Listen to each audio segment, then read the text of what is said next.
and had me some fun. You got it? No, I don't. Hey everybody, it's Adam Lee with Siduri Wines. I am here at the place that hosted our very first Siduri wine tasting. I've brought today some of our original members of the club, Mark and Annette, who now actually work for us at Siduri and have some great experiences to share with you, and with Matt, the Siduri winemaker. So join us and enjoy some fantastic Oregon Pinot Noir.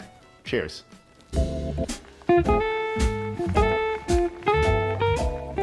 Annette and Mark, what first attracted you to Siduri and the wines that Adam were making, and how long ago was that?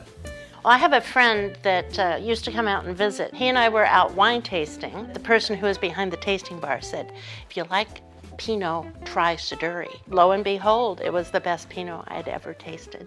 Oh wow, it's high praise for Adam. That is, yeah. My career was as an architect, and we were designing wineries. And I asked Adam if it would be all right if I could work a day of crush back in 2005, because I wanted to understand the process of winemaking from enjoying the wine so much. So Adam invited me to come and work a day of crush, and he was kind enough to let me do a whole variety of different tasks on that day, and learned a lot. Yeah, a lot of work, a lot of sweat, a lot of cleaning. 90% of winemaking is cleaning and moving heavy stuff. And that was the biggest lesson. Yeah. What is it that decided to really make the emphasis and move up into Oregon? To really say that it was a plan would be a lie. I mean, there was no great, nothing planned about this.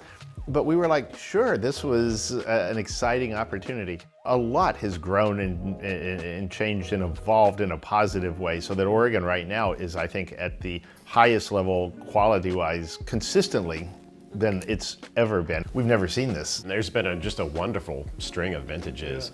And of course, Oregon has its own sets of challenges that you typically don't have in most of the areas that we grow grapes in California. It's just a different beast. Down in San Lucia and Santa Rita, if you want to pick really, really early, you can. If you want to pick really late, you can. Oregon doesn't always give you those options. No, for the 2019s, we essentially picked everything within 10 days because that's what we were allowed to do. Not because it was a stylistic aim or, you know, maybe we can push this further. That simply wasn't going to be allowed. It's interesting, in Willamette is one of the few areas that the AVA is defined also on elevation. Now, one of the things that's changing, and it really is making it clear that we're having some climate change going on, is that you can now plant at higher elevation and get it ripe in Oregon than you used to be able to. Interesting.